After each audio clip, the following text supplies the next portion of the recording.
সন্ত ৰামপাল গুৰু মহাৰাজ হৈছে এনে এজন মহাপুৰুষ যিজনে নিজৰ সত্য ভক্তি, তত্ত্বজ্ঞান, কৰোণা আৰু সেৱাৰ বলত সমাজত এক নতুন আদৰ্শ বলবৎ কৰিছে। সন্ত ৰামপাল গুৰু মহাৰাজৰ নেতৃত্বত তেওঁৰ সকলো সৎলোক আশ্ৰমে কৰা বিস্ময়কৰ সমাজ কল্যাণমূলক কামে সমাজখনক সোণালী ভৱিষ্যতৰ এক নতুন আশা দেখুৱাইছে। সন্ত ৰামপাল গুৰু মহাৰাজৰ পৰা নাম দীক্ষা গ্ৰহণ কৰাৰ পিছত লাখ লাখ লোকৰ কৰ্কট ৰোগ, এইডছ আদি দুৰাৰোগ্য ৰোগ নিৰাময় হ'ল। সন্তজনাৰ জ্ঞানৰ পৰা অনুপ্ৰাণিত হৈ তেওঁৰ অনুগামীসকলে লাখ লাখ ইউনিট ৰক্তদান কৰে। সন্তজনাই লাখ লাখ ভগ্নী কন্যাৰ যৌতুকমুক্ত বিয়াৰ আয়োজন কৰালে। সন্তজনাই লাখ লাখ মানুহক ড্ৰাগছ আসক্তিৰ পৰা মুক্ত কৰিলে। কোটি কোটি ধ্বংসপ্ৰাপ্ত পৰিয়াল শান্তিত লাগিল। সন্তজনাৰ আশ্ৰমত সমাৱেশৰ সময়ত বিনামূলীয়া চকুৰ চিকিৎসা আৰু দন্ত চিকিৎসাৰ ব্যৱস্থা কৰা হয়। সন্ত ৰামপাল গুৰু মহাৰাজৰ দ্বাৰা পৰিৱেশ সুৰক্ষাৰ উদ্দেশ্যে সময়ে সময়ে বৃহৎ পৰিসৰত বৃক্ষৰোপণ কৰা হয়। সন্তজনাই আৰ্তজনক তাৎক্ষণিক সকাহ দিবলৈ এম্বুলেন্স সেৱা আৰম্ভ কৰিছে। সন্তজনাই তেওঁৰ অনুগামীসকলক তেওঁলোকৰ শৰীৰ দান কৰিবলৈ অনুপ্ৰাণিত কৰে, যাতে মানৱতাৰ সেৱা আৰু চিকিৎসা ক্ষেত্ৰত উন্নতি কৰিব পৰা যায়। সন্ত ৰামপাল গুৰু মহাৰাজৰ সকলো আশ্ৰমত প্ৰতিদিনে বিনামূলীয়া ধৰ্মভোজৰ আয়োজন কৰা হয়, য'ত প্ৰতিবাৰেই প্ৰতিটো জাতি, প্ৰতিটো ধৰ্মৰ মানুহে একেলগে বহি ভোজন কৰে।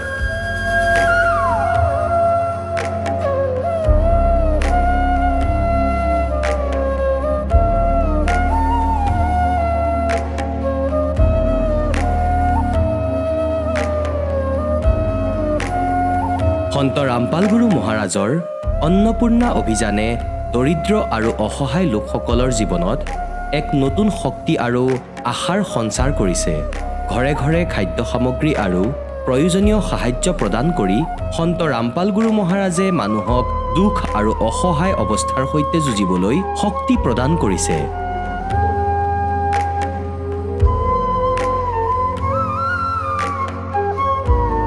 দৰিদ্ৰ লোকসকলৰ বাবে ঘৰ নিৰ্মাণ কৰা সন্ত ৰামপাল গুৰু মহাৰাজৰ অসাধাৰণ কাৰ্যই এনে এক নিদৰ্শন দাঙি ধৰিছে, যি যুগ যুগ ধৰি সন্তজনাৰ উদাৰতা আৰু দয়াৰ প্ৰতীক হিচাপে জনাজাত হৈ ৰ'ব।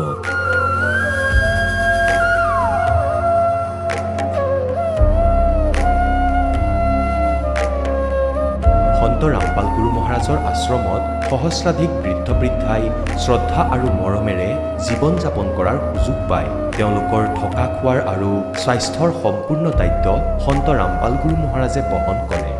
অনাথ শিশুৰ বাবে সন্ত ৰামপাল গুৰু মহাৰাজৰ সকলো আশ্ৰম বিশেষ বৰদানতকৈ কম নহয়, য'ত তেওঁলোকক শিক্ষা, সংস্কাৰ আৰু ভৱিষ্যতৰ বাবে উন্নত সুবিধা প্ৰদান কৰা হয়। বানপানী, ভূঁইকঁপ বা মহামাৰী যিয়েই নহওক, সন্ত ৰামপাল গুৰু মহাৰাজ আৰু তেওঁৰ অনুগামীসকল সদায় আৰ্তজনৰ বাবে আগৰণুৱা হৈ থাকে। ক'ভিড মহামাৰীৰ সময়ত সন্ত ৰামপাল গুৰু মহাৰাজৰ আশ্ৰমৰ পৰা কোটি কোটি লোকক খাদ্য, ঔষধ আৰু জীৱন ৰক্ষক সামগ্ৰী যোগান ধৰা হৈছিল। দুখীয়াক সকাহ কৰাই হওক বা যিকোনো শোষিত বা নিপীড়িত শ্ৰেণীৰ অধিকাৰ আৰু মৰ্যাদাৰ বাবে যুঁজ দিয়াই হওক, সন্ত ৰামপাল গুৰু মহাৰাজে সদায় তেওঁলোকৰ সকলো ন্যায্য দাবী চৰকাৰৰ ওচৰলৈ লৈ গৈছে আৰু তেওঁলোকক উপযুক্ত ন্যায় প্ৰদানৰ ক্ষেত্ৰত গুৰুত্বপূৰ্ণ ভূমিকা পালন কৰি আহিছে।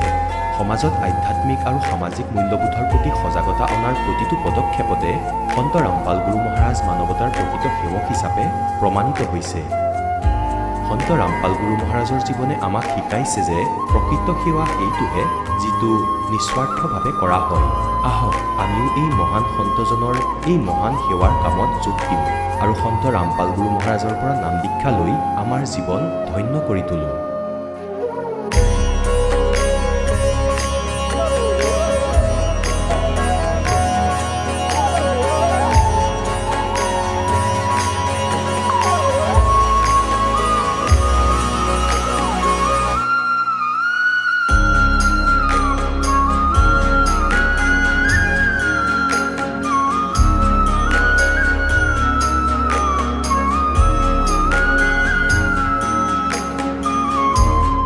আপোনালোকক পৰিয়ালৰ সৈতে সৎলোক আশ্ৰমলৈ আন্তৰিকতাৰে আমন্ত্ৰণ জনোৱা হ'ল।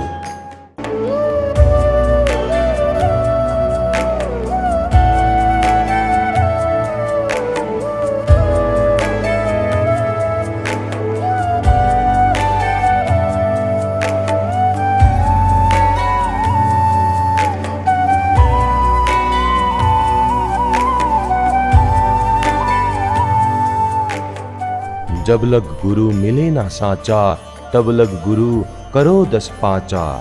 गुरु সলনি কৰিব পাৰিনে? গুৰু সলনি কৰাটো পাপ নেকি? আধ্যাত্মিকতাৰ এই ক্ষেত্ৰত আচলতে সঠিক গুৰু কোন? গীতা শাস্ত্ৰত বৰ্ণিত তত্ত্বদৰ্শী সন্তজন কোন? এই সকলোবোৰ প্ৰশ্নৰ উত্তৰ জানিবলৈ নিশ্চয়কৈ শুনক জগতগুৰু তত্ত্বদৰ্শী সন্ত ৰামপাল গুৰু মহাৰাজৰ মংগল প্ৰবচন। নমস্কাৰ দৰ্শকসকল, আজি আপোনালোকক লখিমপুৰ জিলাৰ লালুকৰ নিৰু গগৈ ফুকনৰ ওচৰলৈ লৈ যাব বিচাৰিছোঁ। নিৰু গগৈ ফুকনে 20 বছৰ কাল জয়গুৰু পন্থত থাকি ভক্তি সাধনা কৰাৰ উপৰিও পৰম্পৰাগত ভক্তি যেনে শ্ৰীকৃষ্ণৰ পূজা, গীতা পাঠ, ভাগৱত পাঠ আদি কৰাৰ লগতে দিহা নামো গাইছিল। কিন্তু এদিন তেওঁ জগতগুৰু তত্ত্বদৰ্শী সন্ত ৰামপাল গুৰু মহাৰাজৰ দ্বাৰা লিখিত জ্ঞান গংগা আৰু জীৱনৰ সুগম পথ পুথি দুখন পঢ়াৰ পাছত উপলব্ধি কৰিলে যে এয়াহে প্ৰকৃত শুদ্ধ ভক্তি। ইমান দিনে তেওঁ যি ভক্তি কৰি আহিছিল সেয়া মাথো সময়ৰ অপব্যয়হে আছিল, তাৰ পৰা একো লাভো পোৱা নাছিল। এদিন তেওঁ সন্ত ৰামপাল গুৰু মহাৰাজৰ ওচৰত নাম দীক্ষা ল'লে। নাম দীক্ষা লোৱাৰ পাছতে তেওঁৰ জীৱনলৈ অভাৱনীয় পৰিৱৰ্তন আহিল। আৰ্থিকভাৱে লাভৱান হোৱাৰ লগতে হেৰুৱা দৃষ্টিশক্তিও ঘূৰাই পায়। প্ৰেছাৰ আৰু ছুগাৰৰ সমস্যাও দূৰ হ'ল। এতিয়া তেওঁলোকে সুন্দৰ আৰু সুখী জীৱন যাপন কৰি আছে। আচলতে এজন সন্তৰ নাম দীক্ষাত এনেকুৱা কি মহান শক্তি আছে যাৰ দ্বাৰা অসম্ভৱো সম্ভৱ হৈ পৰিল। আহকচোন শুনো নিৰু গগৈ ফুকনৰ কাহিনী তেখেতৰ মুখেৰেই। নমস্কাৰ। নমস্কাৰ, কি নাম আপোনাৰ? নিৰু গগৈ ফুকন, আপুনি ক'ৰ পৰা আহিছে? অসমৰ লখিমপুৰ জিলা লালুক অন্তৰ্গত। আপুনি সন্ত ৰামপাল গুৰু মহাৰাজৰ পৰা নাম দীক্ষা কেতিয়া লৈছিল? মই 2022 চনৰ অক্টোবৰ মাহৰ 23 তাৰিখে লৈছিলোঁ। সন্ত ৰামপাল গুৰু মহাৰাজৰ পৰা নাম দীক্ষা লোৱাৰ আগতে আপুনি কিবা ভক্তি সাধনা কৰিছিলনে? মই আগতে ভক্তি সাধনা কৰিছিলোঁ, জয়গুৰুপন্থী আছিলোঁ। আৰু সেই সাধনা আপুনি কিমান বছৰ ধৰি কৰি আছিল? মই সেই সাধনা 20 বছৰ কৰিলোঁ। আৰু ইয়াৰ উপৰি আৰু আমাৰ হিন্দু সমাজত প্ৰচলিত কিবা সাধনা কৰিছিলনে আপুনি? মই ইয়াৰ আগতে মই কৰিছিলোঁ কৃষ্ণ ভক্তি সাধনা কৰিছিলোঁ। আমাৰ গাঁৱৰ নামঘৰলৈও গৈছিলোঁ, শিৱ মন্দিৰলৈও গৈছিলোঁ, ভাগৱত পাঠ, গীতা পাঠ আৰু আমাৰ দিহানামৰ প্ৰতিযোগিতাতো অংশগ্ৰহণ কৰিছিলোঁ। মই কৃষ্ণ ভক্তি কৰিছিলোঁ। আপুনি জনালে যে আপুনি আগতে দিহানাম গাইছিল আৰু আমাৰ হিন্দু সমাজত প্ৰচলিত যিবিলাক সাধনা আছিলে কৰি আছিলে, আৰু লগতে আপুনি জয়গুৰু পন্থৰ কথা ক'লে। সেই পন্থত আপুনি 20 বছৰ ধৰি ভক্তি সাধনা কৰি আছিলে। তেনে ক্ষেত্ৰত আপুনি সন্ত ৰামপাল গুৰু মহাৰাজৰ শৰণলৈ কিয় আহিব লগা হ'ল? মই ৰামপাল মহাৰাজৰ চৰণত এইকাৰণেই আহিছিলোঁ যে তেখেতৰ মই শাস্ত্ৰ অনুকূল ভক্তি পাইছিলোঁ আৰু মই জ্ঞান গংগা পঢ়িছিলোঁ, জীৱনৰ সুগম পথ পঢ়িছিলোঁ। মই এই দুখন পঢ়ি মই এনেকুৱা সুন্দৰভাৱে তেতিয়াহে বুজি পাইছোঁ যে শুদ্ধ ভক্তি ইয়াতহে আছে। আমি আগতে এনেই বেলেগ বেলেগ ধৰ্মবিলাক কৰি পেলাই সময়বিলাক আমি নষ্ট কৰিলোঁ। বৰ্তমান এতিয়া আমি শুদ্ধ ধৰ্ম পাইছোঁ কাৰণে মই তেখেতৰ চৰণত নাম দীক্ষা ল'লোঁ। আৰু আপুনি পূৰ্বতে যিবিলাক সাধনা কৰি আছিলে, আপুনি জয়গুৰু পন্থত যেতিয়া ভক্তি সাধনা কৰি আছিলে, আৰু সেই সাধনাৰ দ্বাৰা আপোনাৰ কিবা লাভ হৈছিলনে? তাৰ পৰা মই কোনো লাভৰ ফলৱতী নহ'লোঁ। মই বৰ্তমান এতিয়াহে মানে শুদ্ধ ভক্তি পাইহে মই মানে মোৰ জীৱনটো ছাকচেছফুল হৈছোঁ। বৰ্তমান আপুনি যি সাধনা কৰি আছে সন্ত ৰামপাল গুৰু মহাৰাজৰ পৰা নাম দীক্ষা লৈ কেনেধৰণৰ লাভ পাইছে সেই সন্দৰ্ভত অলপ জনাওকচোন। মই কেইবাটাও দিশতে লাভ পালোঁ। প্ৰথম হৈছে মই আৰ্থিক অৱস্থাত লাভ পাইছোঁ। মই নাম দীক্ষা লোৱা আগতেই মই ভকতসকলৰ পৰা যেতিয়া শুনিছিলোঁ বা সৎসং শুনিছিলোঁ যে ইয়াৰ পৰা বহুত উপকৃত হয়, ইয়াৰ নাম দীক্ষা ল'লে মানে যিকোনো অসুখ বিসুখ, চাকৰি বাকৰি এইবিলাকত বহুত লাভ হয়। সেইটো কাৰণে মই সদায় গুৰুজীৰ চৰণত মই দণ্ডবোধ কৰোঁ। মই নাম দীক্ষাটো লোৱা নাছিলোঁ। দণ্ডবোধ কৰি কওঁ এটাই যে প্ৰকৃততে যদি ভগৱানেই হয় তেতিয়াহ'লে মোৰ ল'ৰাটোক কিবা এটা সংস্থাপন দিয়ক। যদি সংস্থাপন দিয়া হয় তেতিয়াহ'লে মই পিছদিনাই গৈ পেলাই মই নাম দীক্ষা ল'ম। সেইদৰে মই মানে গুৰুজীৰ চৰণত গৈ সদায় দণ্ডবোধ কৰি কৰি মই প্ৰতিশ্ৰুতি এটা দিছিলোঁ। ঠিক তেনেকৈ মোৰ ডাঙৰ ল'ৰাটো আসাম পুলিচত উপকৃত হ'ল আৰু চাকৰি হৈ যেতিয়া ট্ৰেইনিঙলৈ গৈছে মই পিছদিনাই গৈ চিধাই নাম দীক্ষা ল'লোঁ। মই এইটোত বৰ সুন্দৰভাৱে মই উপকৃত হৈছোঁ যে মই আৰ্থিক অৱস্থাটো অকণমান সবললৈ আহিলোঁ। আৰু দ্বিতীয়তে হৈছে কি, মই নিজৰ ব্যক্তিগত এটা মই লাভ পাইছোঁ কি, এইটো হৈছে মই প্ৰেছাৰ, ছুগাৰ আৰু মোৰ দৃষ্টিহীন এইকেইটা মই আছিলোঁ। যেতিয়া মই নাম দীক্ষা লৈ নাম সদায় মনন কৰিছিলোঁ, তেতিয়া মই প্ৰেছাৰটোৰ পৰা মই ৰক্ষা পালোঁ। চুগাৰটো মোৰ আছিলে, চুগাৰটো কেতিয়াবা মোৰ 500-600ও হয়, কিন্তু মোৰ এটা পৰমাত্মাৰ ওচৰত মোৰ এনেকুৱা বিশ্বাস হৈছে যে মোৰ 500-600 হোৱাৰ পাছতো মই কিন্তু মানুহজনী কোনো মোৰ বেলেগ ধৰণৰ হেৰি হৈ নাযায়, মই একদম সুস্থভাৱে হৈ থাকোঁ। মই তেনেকৈ মই ডিউটি কৰি থাকোঁ। যেতিয়া মোক এদিন মেডিকেলত জুখিছিলে, তেতিয়া মোক কৈছে যে আপোনাৰ লেবৰেটৰীজনে ক'লে যে আপোনাৰ 500 হৈ গৈছে, আপুনি কিন্তু মৃত্যুমুখত পৰিব। তেতিয়া মই কৈছোঁ যে নাই, মোৰ বিশ্বাস আছে, মোৰ ভগৱানৰ ওপৰত বিশ্বাস আছে, মই কেতিয়াও মই একো নহওঁ। তেনেকৈ মই আহিলোঁ। তাৰপিছত দুদিনমান যোৱাৰ পিছত তেখেতে মোক আকৌ সুধিলে যে মানুহগৰাকী মৰিলে নেকি? মই বোলো মইতো আছিলোঁ, কিন্তু মই কেতিয়াও পৰি নাযাওঁ, মোৰ এটা বিশ্বাস আছে। মই সৎ নাম মনন কৰি থাকোঁ। যেতিয়া শুদ্ধ ভক্তি কৰে মানুহক ইমান ফটককৈ বিচলিত হ'ব নোৱাৰে। মোৰ সেইটো এটা লাভ হ'ল। আৰু যেতিয়া মই চকু অপাৰেশ্যন কৰিবলৈ গ'লোঁ, চকুটো মোক প্ৰত্যেকজন ডক্তৰে কয় যে আপোনাৰ চকু ভাল নহয় কেতিয়াও, আপোনাৰ চকু সম্পূৰ্ণ হীৰাবিলাক মৰি গ'ল, আপুনি কেতিয়াও নেদেখে। মই তেতিয়াও তেখেতলোকক কৈছোঁ যে দেখা নেদেখাটো মই সম্পূৰ্ণ ঈশ্বৰৰ ওপৰত এৰি দিছোঁ, কেৱল আপোনালোকে মোক চকু অপাৰেশ্যন কৰি দিয়ক, মই দেখিম নেদেখিম মই ভগৱানৰ ওচৰত এৰি দিছোঁ। মোৰ এটা দৃঢ় বিশ্বাস আছে। যদিও তেখেতলোকে মোক মানে হতাশ কৰি দিয়ে, ডক্তৰে যেতিয়া মোক হতাশ কৰি দিছিলে যে আপোনাৰ চকু ভাল নহ'ব, তেতিয়া মই এটা বিশ্বাস আছে যে মোক পৰমাত্মাই মোক চকু দৃষ্টি দিবই। মই তেখেতৰ যেতিয়া মানে চৰণত আহিছোঁ, তেখেতক যেতিয়া মই মনন কৰি আছোঁ, মোৰ দৃঢ় বিশ্বাস মই দেখিমেই। মই তেখেতলোকে কোৱাৰ পাছতো মই হতাশ হৈ যোৱা নাছিলোঁ। সেইকাৰণে তেতিয়া এদিন গৈ মই অপাৰেশ্যন কৰিলোঁ। কৰাৰ পাছত মই এনেকুৱা সুন্দৰভাৱে দেখিছোঁ, মানে ডক্তৰে আচৰিত হৈ গৈছে যে আপুনি কেনেকৈ দেখিলে, কাৰণ দেখা মুদত চকুটো নাছিলে, সম্পূৰ্ণ মৰি গৈছিলে, আপুনি কেনেকৈ দেখিছে? ছাৰে মোক নিজে ক'বলৈ বাধ্য হৈছে যে আপুনি কি প্ৰকাৰে দেখিছে? মই তেতিয়া কৈছোঁ যে ছাৰ, মই এজন গুৰু চৰণত আহিলোঁ, তেখেতৰ নাম মনন কৰোঁ, তেখেতৰ নাম কণ্টিনিউ মনন কৰি থকাৰ কাৰণত মোৰ বিশ্বাস আছিলে যে মোৰ গুৰুজী পৰমাত্মাই মোক দেখুৱাবই। গুৰুজীৰ চৰণত যেতিয়া মই দীক্ষা লৈছোঁ, মোৰ এটা দৃঢ় বিশ্বাস আছে কাৰণে মই আপোনাক কৈছোঁ যে মোক দেখা নেদেখাটো মই সম্পূৰ্ণ ভগৱানৰ ওচৰত এৰি দিছোঁ। আপুনি যিহেতু জনালে যে আপুনি নাম দীক্ষা নোলোৱাৰ আগতেই বিভিন্ন প্ৰকাৰে লাভ পাইছে, যিহেতু আপোনাৰ ল'ৰা ডাঙৰ ল'ৰাটোৰ কথা ক'লে পুলিচ বিভাগত চাকৰি প্ৰাপ্ত কৰিছে, আৰু লগতে আপুনি শাৰীৰিকভাৱে বিভিন্ন ৰোগৰ পৰা পৰিত্ৰাণ পাইছে, আৰু যি আপুনি আমাৰ দৰ্শকৰ সন্মুখত ব্যক্ত কৰিছে যে আপোনাৰ যি দৃষ্টিহীনতাত আপুনি ভুগি আছিলে, তাৰ পৰা আপুনি পৰিত্ৰাণ পালে, আৰু ডক্টৰে যিটো মানে অপাৰেশ্যন কৰাৰ পিছত নেদেখিব বুলি ডক্টৰে যিটো কথা আপোনাক কৈছিল যে অপাৰেশ্যন কৰাৰ পিছতো হয়তো আপুনি নেদেখিব, কিন্তু আপুনি সদগুৰু ৰামপাল গুৰু মহাৰাজৰ ওপৰত বিশ্বাস ৰাখি আপুনি যেতিয়া অপাৰেশ্যন কৰিলে আপুনি বৰ্তমান সম্পূৰ্ণ দেখিবলৈ সক্ষম হৈছে। এইটো কেনেকৈ সম্ভৱ? এজন সন্তৰ পৰা নাম দীক্ষা লোৱাৰ পিছতে আপোনালোকে এনেধৰণৰ উপকৃত হৈছে? নাম দীক্ষা লোৱাৰ পিছত তেখেতৰ সদগুৰু ৰামপাল মহাৰাজৰ নাম দীক্ষাত ইমান মহান শক্তি আছে, যি কৰে তেখেতে বুজি পাব। মানে ইমান মহান শক্তি আছে, তেখেতে অসম্ভৱকো সম্ভৱ কৰি দিব পৰা শক্তি আছে। মই সেইটো কাৰণে তেখেতৰ ওচৰত মোৰ বিশ্বাস আছে যে তেখেতে মোক অসম্ভৱটো সম্ভৱ কৰাবই। আৰু আপুনি যিজন ডক্টৰৰ কথা ক'লে, আপোনাৰ যি দৃষ্টিহীনতা ৰোগত আপুনি যি ভুগি আছিলে, সেই কোন ডক্টৰৰ ওচৰত আপুনি সেই চিকিৎসা কৰিছিল? মই সেই ডক্টৰজনৰ নাম হৈছে গৌতম দলে, লখিমপুৰ আই হস্পিটেল। তেখেতে মোক বাৰে বাৰে কৈছে যে আপুনি মোক পিছত কমপ্লেইন নকৰিব, মানে মই আপোনাক অপাৰেশ্যনটো কৰি দিম, কিন্তু আপুনি নেদেখে, খাটাং নেদেখে মানে।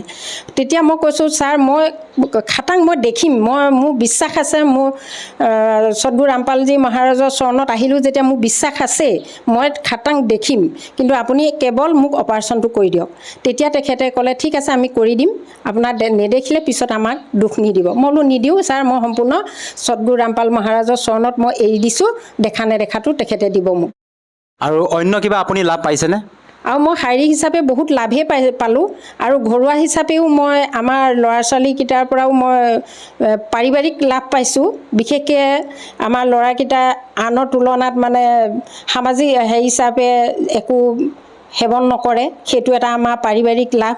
বৰ্তমান যুগত যিটো ল'ৰা ছোৱালী পৰিস্থিতি হৈছে, সেইটোৰ পৰা মই এটা বহুত সুখী পৰিয়াল বুলি মই ক'ব বিচাৰিছোঁ। কেলৈ সদগুৰু ৰামপাল মহাৰাজৰ চৰণত আমাৰ সকলো ঘৰৰ সকলোৱে আহিলে, সকলোৱে সতনাম পালে। তেখেতলোকে যেতিয়া আমি গোটেই ঘৰখনৰ নাম পালোঁ, তেতিয়া এটা এনেকুৱা সুন্দৰ পৰিয়াল গঢ় লৈ উঠে, যিটো পৰিয়ালত ডেইলি আমাৰ সদগুৰু ৰামপাল মহাৰাজৰ ৰাতিপুৱাৰ পৰা গধূলালৈকে আমি একেলগে বহি খাওঁতে শুওঁতে আমি তেখেতৰে আমি জ্ঞান চৰ্চা কৰোঁ। এইটো এটা যথেষ্ট লাভ পাইছোঁ, যিহেতু তেখেতৰ চৰণত অহা কাৰণতে আমি গোটেই ঘৰৰ সকলো বহি পেলাই আমি জ্ঞান চৰ্চা কৰিব পাৰিছোঁ। আপুনি কি কৰে? সমাজৰ স্বীকৃতিপ্ৰাপ্ত স্বাস্থ্যকৰ্মী মই।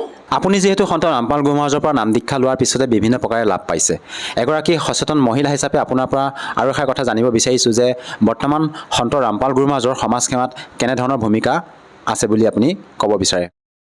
বৰ্তমান সদগুৰু ৰামপাল মহাৰাজৰ সমাজত এনেকুৱা ধৰণৰ ভূমিকা আছে যে নিচামুক্ত, বিশেষকৈ গোটেই ভাৰতবৰ্ষ নিচামুক্ত কৰিবৰ কাৰণে আমাৰ সন্ত ৰামপাল মহাৰাজে যথেষ্ট কষ্ট কৰিছে।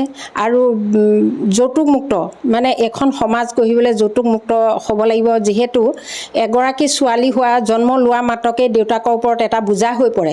সেই বোজা কাৰণতেই মানে আজিকালি ছোৱালীবিলাক যথেষ্ট মৃত্যুমুখতো পৰিছে। যৌতুক দিব নোৱাৰিলে বিভিন্ন যন্ত্ৰণাত ভুগিছে, মৃত্যুমুখত পৰিছে, নিৰ্যাতন ভুগিছে, ঘৰলৈ ঘূৰি আহিছে। তেনেকুৱা অৱস্থাত হোৱা কাৰণত আমাৰ সন্ত ৰামপাল মহাৰাজে এইটো যৌতুকমুক্ত বিবাহ বৰ্তমান কৰি দিছে। আৰু ভাৰতবৰ্ষৰ গোটেই যৌতুকমুক্ত বিবাহ কৰিবৰ কাৰণে চেষ্টা কৰি আছে, সংঘৰ্ষ কৰি আছে।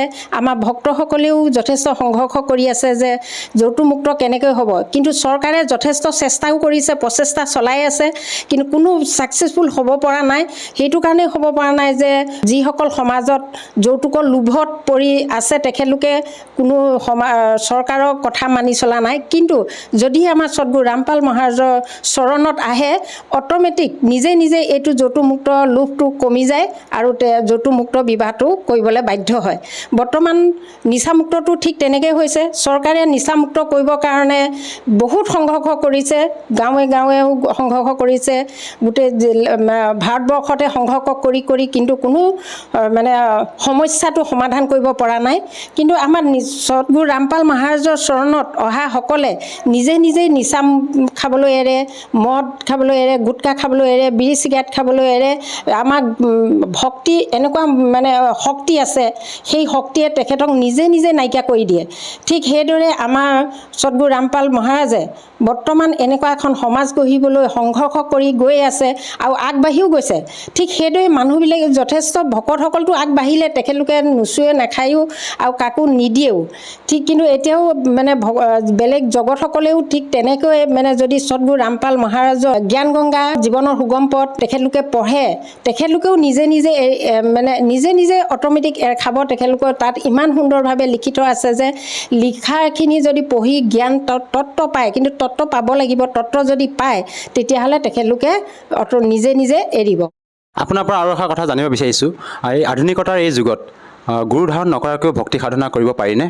কেতিয়াও গুৰু ধাৰণ নোহোৱাকৈ ভক্তি কৰিব নোৱাৰে। গুৰু লাগিবই, এনেকুৱা এজন গুৰু লাগিব যিজন সৎগুৰু, তত্ত্বদৰ্শী সৎগুৰু হ'ব লাগিব। আমাৰ যেনেকৈ সদগুৰু ৰামপাল তত্ত্বদৰ্শী সদগুৰু ৰামপাল মহাৰাজে তত্ত্ব দেখুৱাই ভক্তি দিছে, ঠিক তেনেকুৱা এজন গুৰুৰ ওচৰত যাব লাগিব। যেনেকৈ কয় যে সৎগুৰু শৰণাপন্ন হোৱা, আমি এখেত সৎ হয় কাৰণে আমি সৎগুৰুৰ ওচৰত শৰণাপন্ন হৈছোঁ। সৎ নাম মনন কৰা, তেখেতৰ শক্তি, নামৰ যিটো মহিমা, যিটো শক্তি, সেইটো সৎনাম মনন কৰিব লাগিব আৰু সৎসং আশ্ৰয় গ্ৰহণ কৰিব লাগিব।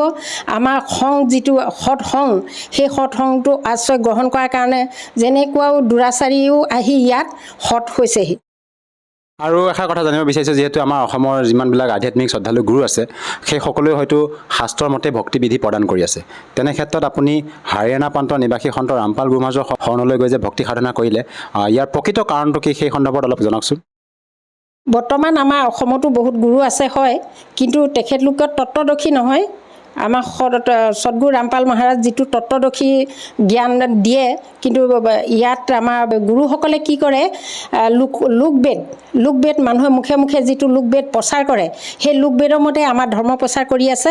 সেই লোকবেদত ধৰ্ম প্ৰচাৰ কৰি বিভিন্ন অন্যায় কামো মানে ন্যায় বুলি তেখেতলোকে ধৰ্ম প্ৰচাৰ কৰি আছে। ঠিক তেনেকৈ জগতসকলে সেই ধৰ্মকে লৈ পেলাই তেনেকৈ চলি আছে। কিন্তু তত্ত্বদৰ্শী যদি নহয়, তেতিয়াহ'লে আমিও ভৱিষ্যতলৈ কোনো ভাল হ'ব নোৱাৰোঁ, তত্ত্বদৰ্শী হ'ব লাগিব। তত্ত্বদৰ্শী হ'লেহে আমি ভাল ভক্তি কৰিব পাৰিম।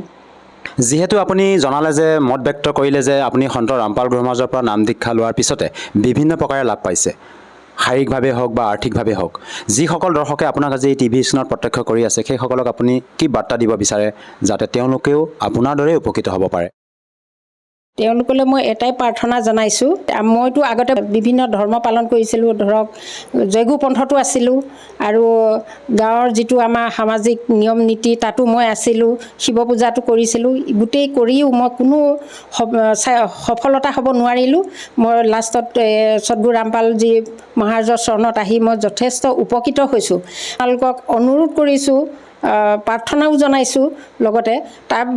এইটো আমাৰ সন্ত ৰামপালজী মহাৰাজে লিখিত পবিত্ৰ জ্ঞান গংগা এখন সুগম পথ, এই কিতাপ কেইখন আপোনালোকে পঢ়ক। তাত পঢ়ি আপোনালোকে যিটো জ্ঞান পাব, অতি সোনকালে আপোনালোকে যাতে এই আমাৰ ৰামপালজী মহাৰাজৰ চৰণত আহি মই যেনেকৈ বহুতকেইটা লাভ পাইছোঁ, ঠিক তেনেকৈ আপোনালোকেও এইদৰে লাভ পাব। এইটো গাৰেণ্টি আছে। আমাক সদগুৰু ৰামপাল মহাৰাজৰ যিটো মন্ত্ৰৰ শক্তি, মানে একদম গ্ৰাণ্টেড, মানে এইটো হ'বই। যদি মৰ্যাদা ৰাখি আমি কৰিব পাৰোঁ, নিশ্চয় আমি উপকৃত হ'ম। মই যেনেকৈ হৈছোঁ ঠিক তেনেকৈ আপোনালোকেও উপকৃত হ'ব পাৰিব। যদিহে কোনো লোকে সন্ত ৰামপাল গুৰু মহাৰাজৰ পৰা নাম দীক্ষা ল'ব বিচাৰে, সহজভাৱে কেনেকৈ ল'ব পাৰিব? সহজভাৱে এইটোৱে আমাৰ পদ্ধতি আছে, যিটো আমাৰ আজিকালি শিক্ষিত সমাজ, শিক্ষিত প্ৰত্যেকজন ব্যক্তিৰ ওচৰতে এণ্ড্ৰইড মোবাইল আছে। এণ্ড্ৰইড মোবাইলত আমাৰ সদগুৰু ৰামপাল মহাৰাজৰ নামটো চাৰ্চ কৰিলে তাত প্ৰবচন আহে। সেই প্ৰবচনৰ তলত এটা ফোন নাম্বাৰ থাকে। ফোন নাম্বাৰটো যোগাযোগ কৰিলে তাত সুন্দৰভাৱে বুজাই দিয়ে যে আপোনাৰ ঘৰ ক'ত, কি সম্পূৰ্ণ ঠিকনা লৈ ওচৰত যদি আছে নামধাম কেন্দ্ৰ তালৈ পঠিয়াব, যদি জিলাত অলপ আঁতৰত আছে তালৈও পঠিয়াব। আৰু তালৈ গৈ আপোনালোকে কোনো টকা পইচা নোহোৱাকৈ, খৰচ নকৰাকৈ আপোনালোকে নাম দীক্ষা ল'ব পাৰিব। ধন্যবাদ থাকিল। সৎ চাহেব। দৰ্শকসকল, আপোনালোকে শুনিলে সন্ত ৰামপাল গুৰু মহাৰাজৰ পৰা নাম দীক্ষা প্ৰাপ্ত কৰি সুখী হোৱা ভকতৰ অনুভৱ। এতিয়া চাওক জগতগুৰু তত্ত্বদৰ্শী সন্ত ৰামপাল গুৰু মহাৰাজৰ মংগল প্ৰবচন। পৰম পিতা পৰমাত্মা পূৰ্ণ ব্ৰহ্ম সৰ্বসৃষ্টিৰ ৰচয়িতা কবিৰ পৰমেশ্বৰৰ অসীম কৃপাৰে আপোনালোক সকলো পুণ্যাত্মাই সৎসংগ শুনি আছে।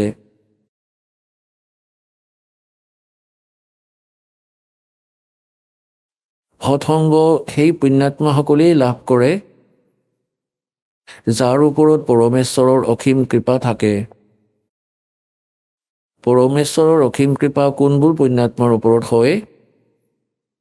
যিসকল পূৰ্বজন্মত ভক্তিযুক্ত হৈ আছিলে।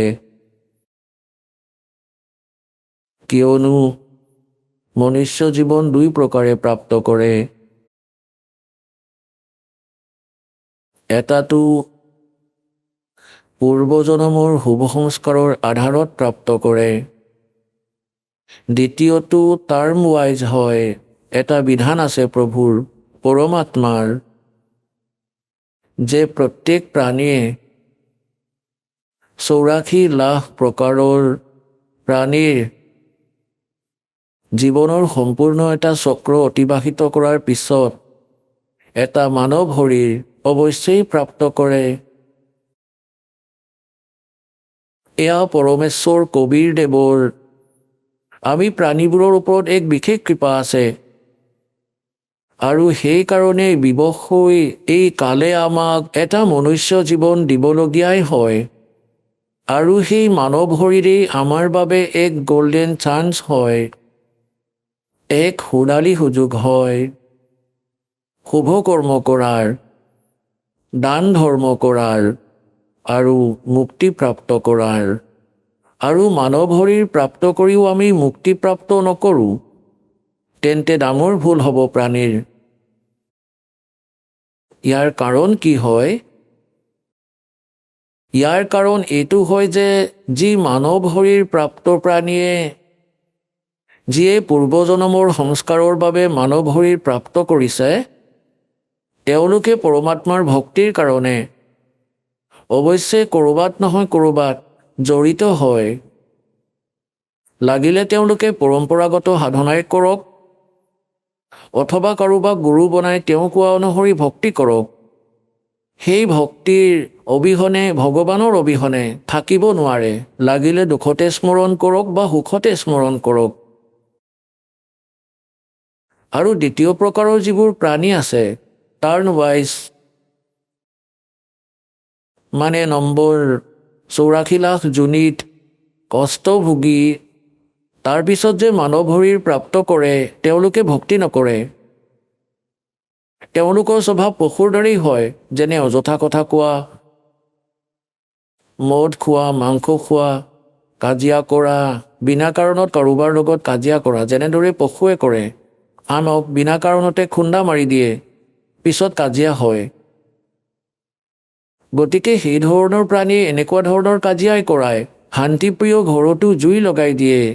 গতিকে যিসকল পুণ্যাত্মাই পৰমাত্মাক পাবৰ বাবে লাগি আছে কিন্তু সাধনা ভুল কৰি আছে, শ্ৰীমদ ভাগৱত গীতাৰ অধ্যায় নম্বৰ 16 শ্লোক নম্বৰ 23 আৰু 24 প্ৰমাণ আছে যে শাস্ত্ৰবিধি ত্যাগ কৰি যিয়ে মনৰ মতে আচৰণ কৰে, মনৰ মতে পূজা কৰে, যি শাস্ত্ৰত প্ৰমাণিত নাই সেই সাধনা কৰে, তেওঁলোকে না কোনো সুখ প্ৰাপ্ত কৰে, না কোনো সিদ্ধি প্ৰাপ্ত কৰে, নাতো তেওঁলোকৰ পৰম গতি হয়, অৰ্থাৎ ব্যৰ্থ, ইউজলেছ হয় সেই সাধনা। যি সাধকে শাস্ত্ৰবিধি ত্যাগ কৰি তেওঁ স্বয়ঙে সাধনা কৰক নাইবা কোনো নকলি ডুপ্লিকেট গুৰু বনাই তেওঁ কোৱা অনুসৰি শাস্ত্ৰৰ বিৰুদ্ধে সাধনা কৰি আছে, তেন্তে তেওঁ নিজৰ জীৱন নাশ কৰি আছে। আৰু যিয়ে চিধাকৈ 84 লাখ যোনিৰ পৰা ওলাই মানৱ জীৱন প্ৰাপ্ত কৰে, তেওঁলোকেতো ভক্তি নকৰি তেওঁলোকৰতো এনেও জীৱন নাশ হৈয়ে আছে। গতিকে ইয়াৰ বাবে সৎসংগৰ আৱশ্যকতা আছে। আৰু সৎসংগৰ অৰ্থ হৈছে যথাৰ্থ আধ্যাত্মিক জ্ঞান। আৰু যথাৰ্থ আধ্যাত্মিক জ্ঞান কেৱল পৰমাত্মাইহে দিব পাৰে। নিজৰ দ্বাৰা ৰচনা কৰা সৃষ্টিৰ বিষয়ে নিজেহে ক'ব পাৰিব। অন্য লাগিলে কোনো ঋষি হওক, মহৰ্ষি হওক, দেৱতা হওক, তেওঁলোকে কেৱল অনুমানহে কৰিব পাৰে। যেনে ধৰক চাইণ্টিষ্টসকল, তেওঁলোক আগতে দেৱাত্মা আছিলে, সেই শৰীৰক ভোগ কৰি তেওঁলোকে মনুষ্য শৰীৰ পাইছে। এতিয়া এওঁলোকে যি ট্ৰাই কৰি আছে তেওঁলোকে কেৱল অনুমানহে কৰিব পাৰে, পৰমাত্মাৰ বিধানক এওঁলোকে জানিব নোৱাৰে। ঠিক এই প্ৰকাৰে যি ঋষি মহৰ্ষিসকলে সাধনা কৰিলে, অভ্যাস কৰিলে, মেডিটেশ্যন, সৎযোগ কৰিলে, যেতিয়াই তেওঁলোকে উপলব্ধি পালে, যেনেদৰে আজিকালি চাইণ্টিষ্টে ট্ৰাই কৰি আছে তেনেদৰে ঋষিসকলে কৰিছিলে। গতিকে তেওঁলোকেও মূৰত হাত দি বহি গ'ল, একো লাভ নাপালে। শেষত ওলোটা পোলোটা ব্যাখ্যা বনাই সকলো মানুহকে সন্তুষ্ট কৰিলে। এই প্ৰকাৰে এই চাইণ্টিষ্টসকলে কিছুদিনৰ ভিতৰত নিজৰ যি নিষ্কৰ্ষ সেয়া উলিয়াই ফাইনেল কৰি দিব, কিন্তু পৰমাত্মাৰ বিধান পৰমাত্মাইহে ক'ব পাৰিব, জীৱই জানিব নোৱাৰে। গতিকে সেই পৰমাত্মাই নিজৰ বিধান আৰু সৎসংগ শুনাবলৈ স্বয়ঙে আহে। এয়া আমাৰ সদগ্ৰন্থেও প্ৰমাণ দিয়ে, প্ৰমাণিত কৰে। যেনেদৰে আমাৰ পবিত্ৰ বেদ আছে, এয়া গড গিভেন স্পিৰিচুৱেল নলেজ হয়, পৰমাত্মাই দিয়া আধ্যাত্মিক জ্ঞান। চাৰিও বেদ আৰু পঞ্চম বেদ নষ্ট কৰি দিয়া হ'ল ইয়াৰে স্বামীৰ দ্বাৰা। ইয়াৰ স্বামী কোন হয়? সেয়া ব্ৰহ্ম হয়, যাক জ্যোতিস্বৰূপী নিৰঞ্জন অৰ্থাৎ কাল বুলিও কোৱা হয়। সি এইটো ভয় খায় যে কেনেবাকৈ মোৰ অন্তৰ্গত যিমানবোৰ প্ৰাণী বন্দী হৈ আছে তেওঁলোকৰ পৰমাত্মাৰ যাতে বাস্তৱিক জ্ঞান হৈ নাযাওক। যদি বাস্তৱিক জ্ঞান হয় আৰু যি সুখময় স্থান আছে, সৎলোক, অবিনাশী পৰমাত্মাৰ যি শাশ্বত স্থান হয়, য'ত কোনো দুখ নাই, য'ত বৃদ্ধাৱস্থা আৰু মৃত্যু নাই, সি ভয় খাই থাকে যে যদি এওঁলোকে সেই স্থানৰ বিষয়ে গম পায় তেন্তে ইয়াত কোনেও নাথাকিব। যি কাৰণতে কিছুমান পুণ্যাত্মা থাকে, তেওঁলোকক ইয়ালৈ পঠিয়াই দিয়ে, তেওঁলোকক গুৰুপদ প্ৰাপ্ত কৰাই দিয়ে, তাৰপিছত তেওঁলোকক শাস্ত্ৰৰ বিৰুদ্ধে সাধনা কৰি সম্পূৰ্ণ মানৱ জাতিকে ভ্ৰমিত কৰি দিয়ে। সেইবাবে পৰমাত্মা আহে। যি পবিত্ৰ 4 বেদ আছে সেয়া গড গিভেন হয়। কবিৰ গড গিভেন, কবিৰ পৰমাত্মাৰ দ্বাৰা দিয়া জ্ঞান। গতিকে এইকালে পঞ্চম বেদ সমাপ্ত কৰি দিলে, যাক সূক্ষ্ম বেদ বুলি কয়, যাক তত্ত্বজ্ঞান বুলি কয়। সেইখনৰ পূৰ্তিৰ বাবে, যিখনৰ অভাৱৰ বাবে আমি ইয়াত ভ্ৰমি ফুৰিছোঁ, তাৰ পূৰ্তিৰ বাবে পৰমাত্মাই স্বয়ঙে আহে। পৰমাত্মাক আজিলৈকে যিমানবোৰ ঋষি মহৰ্ষিয়ে যিমানবোৰ ধৰ্ম গ্ৰন্থ আছে, যিমানবোৰ ঋষি মহৰ্ষি আছে তেওঁলোকে নিৰাকাৰ বুলি কৈছে, যে তেওঁৰ কোনো আকাৰ নাই। আৰু যিমানবোৰ আমাৰ ধৰ্মগ্ৰন্থ আছে তাত পৰমাত্মাক সাকাৰ বুলি কৈছে, নৰাকাৰ বুলি কৈছে, সশৰীৰ বুলি কৈছে, তেওঁৰ নাম কবিৰ বুলি কৈছে। গতিকে ব্ৰহ্মাদেৱেও নিজৰ মাতৃ দুৰ্গা দেৱীক কৈছে যে মা, যেতিয়া মই বেদ পঢ়োঁ, তাৰপিছত আপোনাৰ যেতিয়া অভিজ্ঞতাৰ কথা শুনো আৰু ময়ো অভ্যাস কৰি যিবোৰ অভিজ্ঞতা লওঁ, তাত বহুত বিৰুদ্ধাভাস আছে। সেয়া কিবা বিপৰীত জ্ঞান হয় আৰু মোৰ যি অভিজ্ঞতা সেয়া বিপৰীত হয়। গতিকে দুৰ্গা দেৱীকো খাটাংকৈ কৈছে এই কাল ভগৱানে, কাৰণ তেওঁ এওঁৰ পত্নী ব্ৰহ্মৰ, এওঁক খাটাংকৈ কৈ দিছে যে সেই পৰমাত্মাৰ বাস্তৱিক জ্ঞান কেতিয়াও নকবা।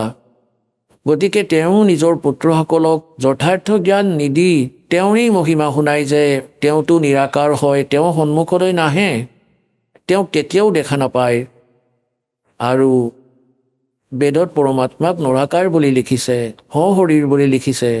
আৰু তেওঁ ওপৰত বহি আছে, ওপৰৰ লোকত যেনেদৰে ৰজা বিৰাজমান হৈ থাকে সিংহাসনৰ ওপৰত, মূৰত মুকুট থাকে, শিৰত মুকুট আছে পৰমাত্মাৰ বগা ৰঙৰ, আৰু ওপৰত এটা ছাতি আছে মালিকৰ বহুত উজ্জ্বল।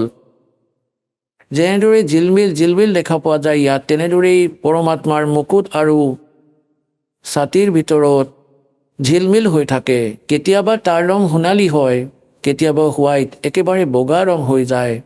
গতিকে এই প্ৰকাৰে সি পৰমাত্মাৰ স্থিতি, আৰু বেদেও এইটোৱে কয়। গতিকে বেদত যি আছে, যি 4 বেদ আছে, ইয়ে পৰমাত্মাৰ মহিমাৰ কথাটো কয় যে পৰমাত্মা এনেকুৱা হয়, তেওঁৰ ৰূপ এনেকুৱা, তেওঁ ক'ত থাকে, তেওঁ কি লীলা কৰে, কিন্তু কেনেকৈ পাব পাৰি তেওঁক, ইয়াৰ বৰ্ণনা এই 4খন বেদত নাই। গতিকে ইয়াৰ অবিহনে এই বেদ কি তেন্তে? যেনে ধৰক আপোনাক কোনোবাই কৈ দিছে যে আপোনাৰ অমুক ৰোগ আছে, ইয়াৰ লক্ষণ এনেকুৱা, আৰু ঔষধো নাই, তেন্তে কি লাভ হ'ল তেওঁ এই ৰোগৰ বিষয়ে কোৱাৰ? গতিকে বৈদ্য যি আছে সেই বৈদ্যই দুয়োটা কামেই কৰে, ৰোগৰ কথাও কয় আৰু তাৰ লক্ষণৰ কথাও কয় আৰু তাৰ ঔষধো ৰাখে। গতিকে তাৰ পৰা লাভ হ'ব। এই দাস আছে ৰামপাল দাস, এই বিশ্বত আজিৰ দিনত পৰমাত্মাৰ কমপ্লিট স্পিৰিচুৱেল নলেজ লৈ আহিছে, কবিৰ ভগৱানে দিয়া।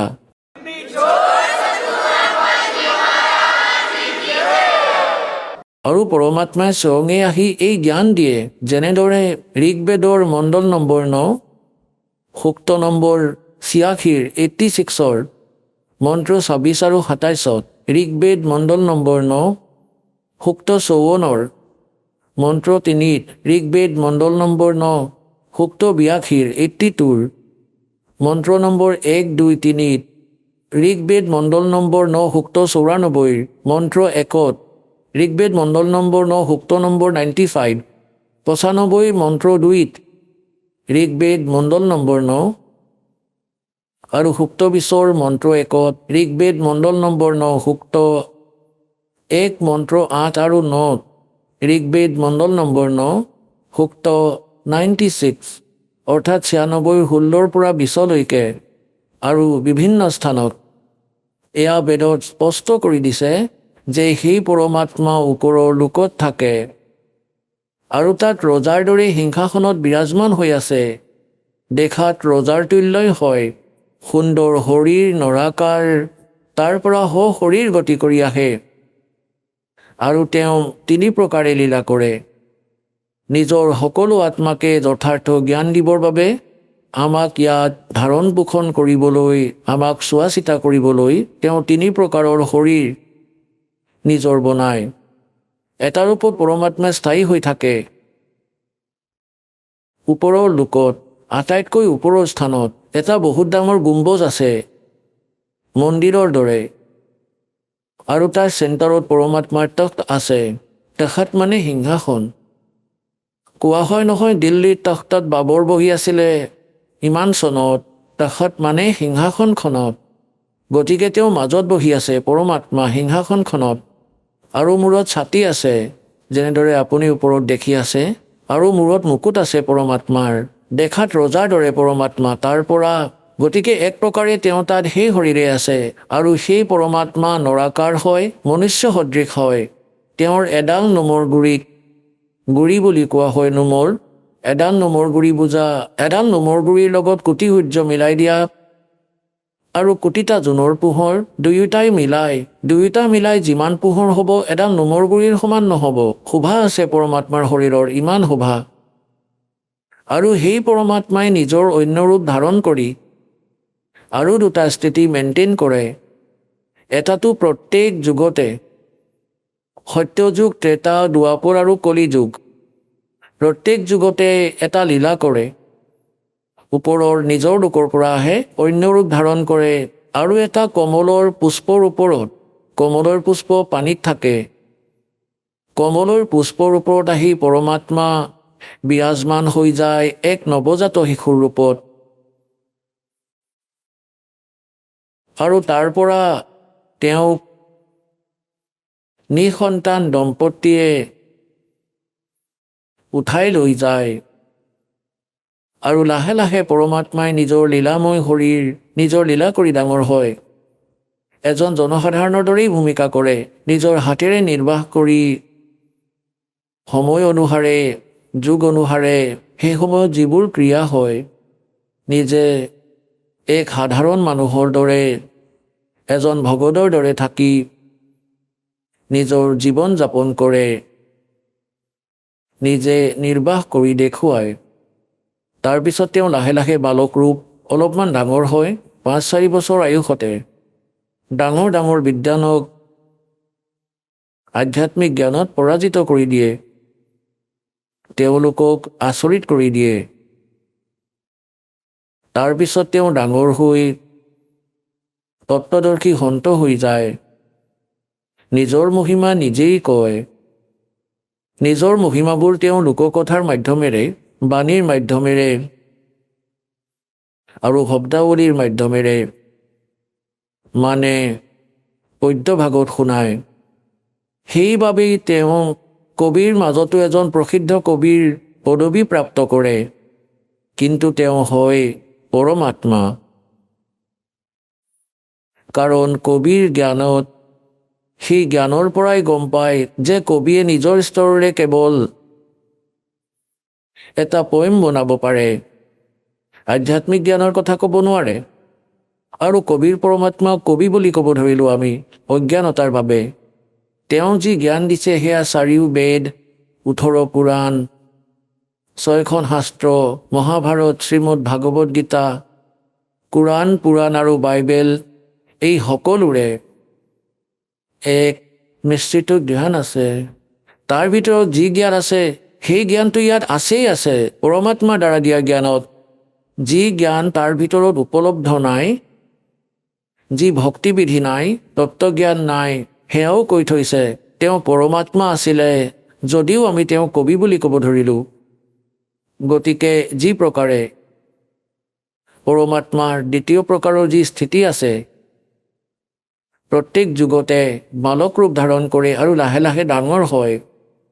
গতিকে সেই সময়ত যেতিয়া তেওঁ বালক ৰূপত প্ৰকট হয়, এয়াও তেওঁৰ ভগৱানক চিনি পোৱাৰ লক্ষণ হয় যে তেওঁ সৰুতে কোনো মাকৰি গাখীৰ নাখায়, কুমাৰী গাইৰহে গাখীৰ খায়। গতিকে কুমাৰী গাইৰ গাখীৰৰ দ্বাৰাই তেওঁৰ প্ৰতিপালনৰ লীলা হয়। এয়া বেদে কৈছে, ঋগ্বেদ মণ্ডল নম্বৰ 9, সূক্ত নম্বৰ 1 মন্ত্ৰ 8 আৰু 9 এই দুইটা প্ৰমাণ আছে যে 3 প্ৰকাৰৰ শৰীৰ পৰমাত্মাই ধাৰণ কৰে আৰু তেওঁ যেতিয়া নৱজাতক শিশুৰ ৰূপত প্ৰকট হয় সেই সময়ত তেওঁৰ প্ৰতিপালনৰ লীলা কুমাৰী গাইৰ দ্বাৰা হয়। যেতিয়া 600 বছৰ আগতে পৰমাত্মা ইয়ালৈ আহিছিলে তেতিয়া এই লীলা কৰিছিলে, তেওঁ এই লীলাই কৰিছিলে। 25 দিনৰ হৈ গৈছিলে কিন্তু একো খোৱা নাছিলে। পিতৃ মাতৃ চিন্তাত পৰিছিল। তেতিয়া ভগৱান শিৱ আহিছিল শিৱপুৰীৰ পৰা কবিৰ পৰমাত্মাৰ আদেশত, কাৰণ ইয়াৰ যেনেদৰে এক প্ৰান্তৰ মন্ত্ৰী থাকে, গতিকে প্ৰধানমন্ত্ৰী যেতিয়া ইয়ালৈ আহিব তেওঁৰ ব্যৱস্থা ইয়াৰে মুখ্যমন্ত্ৰী আৰু মিনিষ্টাৰ তেওঁলোকে কৰাই আগত থিয় হৈ যায়। গতিকে এই প্ৰকাৰে এওঁলোক ইয়াৰ মন্ত্ৰী শ্ৰী ব্ৰহ্মাদেৱ ৰজগুণ বিভাগৰ, শ্ৰী বিষ্ণুদেৱ সতগুণ বিভাগৰ আৰু শ্ৰী শিৱদেৱ তেওঁ তমগুণ বিভাগৰ। যি নিৰু আৰু নিমা নামৰ যি শিপিনী আছিলে তেওঁলোক সেই জন্মত ব্ৰাহ্মণ আছিলে। তেওঁলোকৰ নাম গৌৰী শংকৰ আৰু সৰস্বতী আছিলে। মুছলমানসকলে তেওঁলোকক জোৰ কৰি বাই ফোৰ্চ তেওঁলোকক মুছলমান বনাই দিছিলে। হিন্দুসকলে তেওঁলোকে নিজৰ জাতিৰ পৰা আঁতৰ কৰি দিছিলে। গতিকে তেওঁলোকে আগতে উপাৰ্জন বাণী শুনাই প্ৰাপ্ত সেই দক্ষিণাই চলিছিলে, সেয়া বন্ধ হ'ল। সেইবাবে তেওঁলোকে শিপিনীৰ কাম আৰম্ভ কৰিছিলে আৰু সেইবাবে তেওঁক তাঁতী বুলি কোৱা হৈছিল। তেওঁলোক শিৱৰ পূজাৰী আছিলে, ব্ৰাহ্মণ। যিহেতু ব্ৰাহ্মণ আছিল যদিও মুছলমান হৈ গ'ল, তথাপিও ভগৱান শিৱলৈ তেওঁলোকৰ বৰকৈ মনত পৰিছিলে। গতিকে ভগৱান শিৱক তেওঁলোকে প্ৰাৰ্থনা জনাইছিলে নিৰু আৰু নিমাই যে সেই ভগৱান, সেই শিৱদেৱ, আগতেতো আমাৰ কোনো সন্তান নাছিলে, আপুনি দয়া কৰিলে কমলৰ ওপৰত এই বালক দি দিলে, এতিয়া ই একো খোৱা নাই, 25 দিন হৈ গ'ল, তাৰ মুখৰ ফালে চাই আছোঁ আৰু কান্দি আছোঁ। গতিকে তেতিয়া পৰমাত্মাৰ প্ৰেৰণাৰে ভগৱান শিৱ তালৈ আহিলে আৰু পৰমাত্মাক কোলাত লৈ ক'লে যে আপোনাৰ সন্তানটো দেখুৱাওক। এজন সাধু ৰূপত আহিছিলে শিৱদেৱ, আৰু যেতিয়া পৰমাত্মাক কোলাত ল'লে তেতিয়া পৰমাত্মাই কবিৰ পৰমেশ্বৰে ক'লে যে হে মহাত্মা দেৱ, এওঁলোকক কওক এজনী কুমাৰী গাই আনক আৰু তাৰ ওপৰত আপুনি নিজৰ আশীৰ্বাদ ভৰা হাত ৰাখি দিব তাৰ ওপৰত, তেতিয়া কুমাৰী গায়ে গাখীৰ দিব, সেই গাখীৰ খাম। এনেকৈ কৰা হ'ল। গতিকে এয়া পুণ্যাত্মাসকল, এই ঘটনা আজিৰ পৰা 600 বছৰ আগতেই ঘটিছিলে। আজিৰ লোকবেদ নহয়, দন্তকথা নহয়, যি দাসে শুনাই আছে। এটাতো আপোনালোক নিশ্চিন্ত হৈ যাওক, এই দাসে যি বচন ক'ব সেয়া অপ্ৰমাণিত নহ'ব, সেয়া প্ৰমাণিত হ'ব। আৰু এতিয়া আপোনালোকক সেয়া দেখুৱাওঁ। এতিয়া চাব, এয়া কবিৰ সাগৰ হয়, আজিৰ পৰা 600 বছৰ আগৰ। আদৰণীয় ধৰ্মদাস চাহেব দেৱ, যি পৰমাত্মাৰ এজন মৰমীয়াল আত্মা আছিলে, তেওঁ লিখিছিলে যিবোৰ ঘটনা ভগৱানৰ লগত ঘটিছিল, যি পৰমাত্মাই তেওঁক কৈছিলে সৃষ্টিৰ ৰচনা লীলা কৰি কেনেকৈ ডাঙৰ দীঘল হ'ল সকলো কৈছিলে। সেই সময়ত লিখা হৈছিলে 600 বছৰৰ আগতে। আৰু আজি আমাৰ সদগ্ৰন্থ কবিৰ সাগৰৰ ভিতৰত আপোনালোকক প্ৰমাণ দিম। চাব, এয়া কবিৰ সাগৰ, সম্পূৰ্ণ 11 ভাগ, খেমৰাজ শ্ৰীকৃষ্ণ দাস প্ৰকাশন, মুম্বাই। এয়া চাব, এয়া কবিৰপন্থীসকলৰে দ্বাৰা প্ৰকাশিত, কবিৰপন্থী ভাৰত পথিক স্বামী যুগলানন্দৰ দ্বাৰা প্ৰকাশিত। মুদ্ৰক এবং প্ৰকাশক হ'ল খেমৰাজ শ্ৰীকৃষ্ণ দাস, অধ্যক্ষ শ্ৰী ভেংকটেশ্বৰ প্ৰেছ, খেমৰাজ শ্ৰীকৃষ্ণ দাস মাৰ্গ, মুম্বাই। এয়া এতিয়া ইয়াৰ আপোনালোকক লৈ যাওঁ 74 নম্বৰ পৃষ্ঠালৈ। যেনে অলপ মৌখিক কওঁ যে পৰমাত্মা নৱজাতক শিশুৰ ৰূপ ধাৰণ কৰি কমলৰ ফুলত প্ৰকট হৈছিলে। নিৰু আৰু নিমা এওঁলোক দুজন শিপিনী আছিলে, দম্পতী, পতি পত্নী আছিলে। নিৰু স্বামীৰ নাম আৰু নিমা তেওঁৰ পত্নীৰ। এতিয়া যেতিয়া সন্তানটোৱে কিছুদিনলৈকে একো খোৱা নাছিলে তেতিয়া ৰামানন্দ দেৱৰ ওচৰলৈ সেই নিৰু গৈছিলে, কাৰণ সাধু সন্তৰ পৰাই এনেকুৱা ধৰণৰ সমস্যা হ'লে উপায় বিচাৰিছিলে। গতিকে স্বামী ৰামানন্দদেৱ এজন ডাঙৰ পুৰুষ, বিদ্বান পুৰুষ বুলি মনা হৈছিলে, বেদৰ, গীতাৰ আৰু পুৰাণৰ, আৰু সুপ্ৰসিদ্ধ মহাত্মা আৰু মহৰ্ষি বুলি জনা হৈছিলে, পণ্ডিত আছিলে।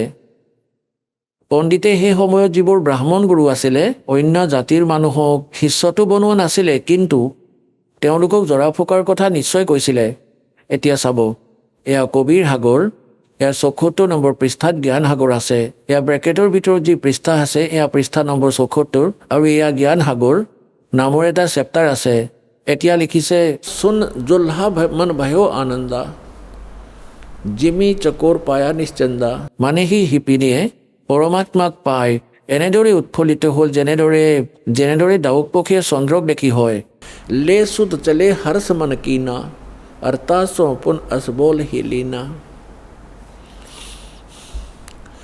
सुत काशी को ले चले लोग देखण ते आव, अन्न पानी भक्षे नहीं भखे नहीं, अन्न पानी खावे नहीं, जुल्हा शोक मनावे।